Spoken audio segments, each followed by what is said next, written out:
I'm Jessica, and I will be talking about education reform. Now, in acknowledging, we have to state that have students design their own quality criteria and develop frameworks to help them understand and acknowledge their own skills. Now, education change. Education should be about learning and interacting rather than learning skills to pass a test or to score a high in the grade book.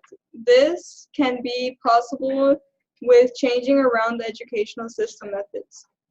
Now in training. Better training for both teachers and administrators in how to deal with disruptive students, and support from administrators in removing these students from the classroom when necessary would go a long way towards improving achievements. Intellectual. Stop thinking of education in terms of content and start thinking of it in terms of intellectual habits. Special classes. General education and special education teachers working together more effectively to help special education students be more successful in general education classes.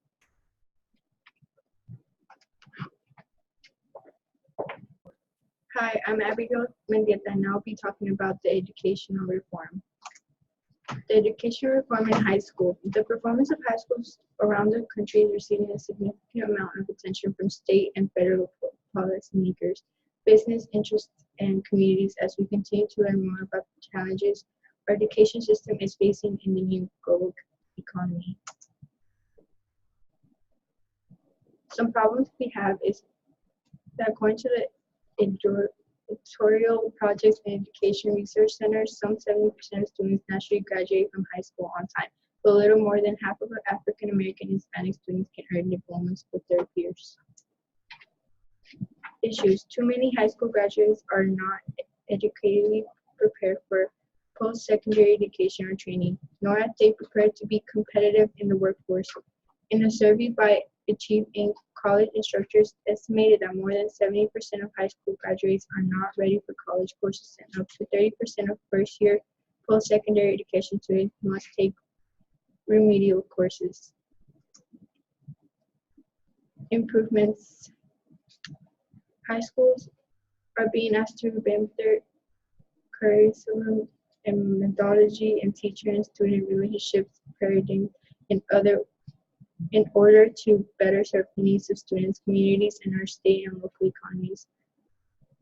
In today's global economy, America's ability to compete depends on our ability to prepare high school graduates to be successful in an increasingly knowledge-based economy.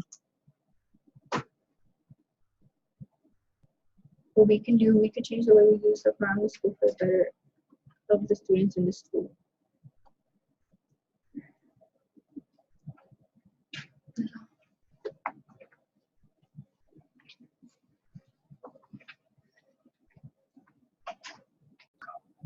Hi, I'm Estefania Cortez, and I will be presenting educational reform and the role of a parent.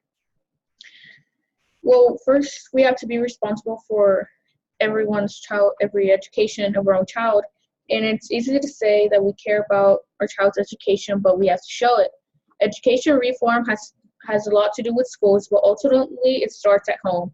Better students can demand better education. You can start by making sure that our child is an actively involved student, staying on top of homework, assignments, and participating in class. And find out what's going on at school and be accountable as an involved parent. Start with your school. Much of the school reform that you may hear about these days is from politicians at the national level, but change can happen in just a single school too. What better place to start than the school your kids go to? Ask questions, learn about academic standards and performance, and advocate change at the school level. Talk to the principal, staff, and even school district to find out how any concerns that you have may be addressed. Join parent groups. One dissatisfied parent voice isn't very loud, but many parents together can make a big difference. Across the country, parents are joining together to discuss and contribute to school reform. These groups can make a difference, most notably at the local level. In California, a nonprofit parent group, Parent Revolution, were responsible for pushing through a law known as the Parent Trigger. which gives parents power through petition to force failing schools to turn things around. Groups like this give parents authority and power to really make a difference, leverage